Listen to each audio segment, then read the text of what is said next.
എൻ്റെ ഒരു പ്രിയ സ്നേഹിതൻ എൻ്റെ അടുത്ത് പറഞ്ഞു, ദേവാലയത്തിൽ എല്ലാ ആഴ്ചയിലും പോകുന്നുണ്ട്, കുർബാനയിലും മറ്റ് കാര്യങ്ങളിലൊക്കെ പങ്കെടുക്കുന്നുണ്ട്, പ്രാർത്ഥിക്കുകയൊക്കെ ചെയ്യുന്നുണ്ട്. പക്ഷേ ദൈവവുമായിട്ട് അല്ലെങ്കിൽ യേശുവുമായിട്ടൊരു ബന്ധം സ്ഥാപിക്കാൻ സാധിക്കുന്നില്ല എന്ന് പറഞ്ഞു.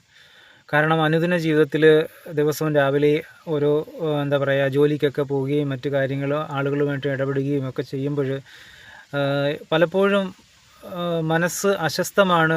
പാപ സാഹചര്യങ്ങളാണ്, കഠിനമായ വർത്തമാനങ്ങളും പരിഹാസങ്ങളും മറുപടികളും തിരിച്ചങ്ങോട്ടും ഇങ്ങോട്ടും ഒക്കെ പറയുമ്പോഴും നമുക്ക് നമ്മളെ തന്നെ നഷ്ടപ്പെട്ടു പോകുന്ന ഒരവസ്ഥ ഉണ്ടാകുന്നുണ്ട്. പക്ഷേ ഞായറാഴ്ച ദേവാലയത്തിൽ ചെല്ലുമ്പോൾ ഒരു ആത്മീയ അന്തരീക്ഷമാണ്. ആ ഒരു ആത്മീയ അന്തരീക്ഷം ആ സമയത്ത് മാത്രമേ ഉള്ളൂ. അതിനുശേഷം വീണ്ടും നിത്യജീവിതത്തിലേക്ക് കടന്നു വരുമ്പോൾ പഴയ മാനസികാവസ്ഥ വരികയാണ്. അങ്ങനെ തുടരെ എത്രയോ ആഴ്ചകൾ കടന്നു പോകുന്നു, ഒന്നും ചെയ്യാൻ പറ്റുന്നില്ല. ഇതൊക്കെ ദേവാലയത്തിലെ ആചാരങ്ങളും എല്ലാം ഒരു കാഴ്ച പോലെ കാണേണ്ടി വരുന്നു എന്ന് എൻ്റെ ഒരു സ്നേഹിതൻ എന്നോട് പറഞ്ഞിട്ടുണ്ട്. അപ്പോൾ ഞാൻ അദ്ദേഹത്തോട് പറഞ്ഞത്, പ്രിയ സഹോദര, നമ്മൾക്ക് ചെയ്യാൻ പറ്റാത്ത കാര്യങ്ങളുണ്ട്, നമ്മൾക്ക് പ്രവർത്തിക്കാൻ പറ്റാത്ത ചില കാര്യങ്ങളുണ്ട്. അവിടെ നമ്മുടെ രക്ഷകൻ ദൈവമാണ്, യേശുവാണ് നമ്മുടെ രക്ഷകൻ. അവിടെ ഒരു ആശ്രയബോധം നമ്മൾക്കില്ലാത്തതാണ് നമ്മളുടെ ഏറ്റവും വലിയ കുറവ്. നമ്മളെ തന്നെ പെർഫെക്റ്റ് ആക്കാൻ വേണ്ടി നമ്മൾ ഓരോന്ന് ശ്രമിച്ചുകൊണ്ടിരിക്കുകയാണ്.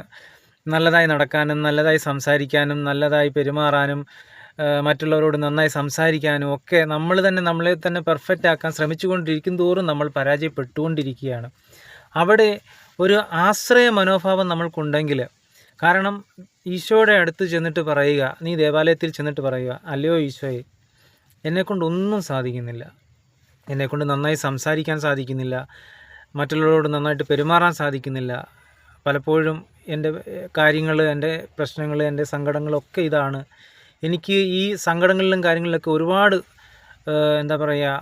പ്രശ്നങ്ങളും കാര്യങ്ങളും ഒക്കെ ഉണ്ട്, എന്നെക്കൊണ്ട് ഒന്നും സാധിക്കുന്നില്ല, അങ്ങ് എൻ്റെ ജീവിതത്തിൽ ഇടപെടണമേ, കാരണം എനിക്ക് ഒരു സ്റ്റെപ്പ് പോലും മുന്നോട്ട് വെക്കാൻ പറ്റുന്നില്ല. അതാണ് പൂർണ്ണമായ സമർപ്പണം.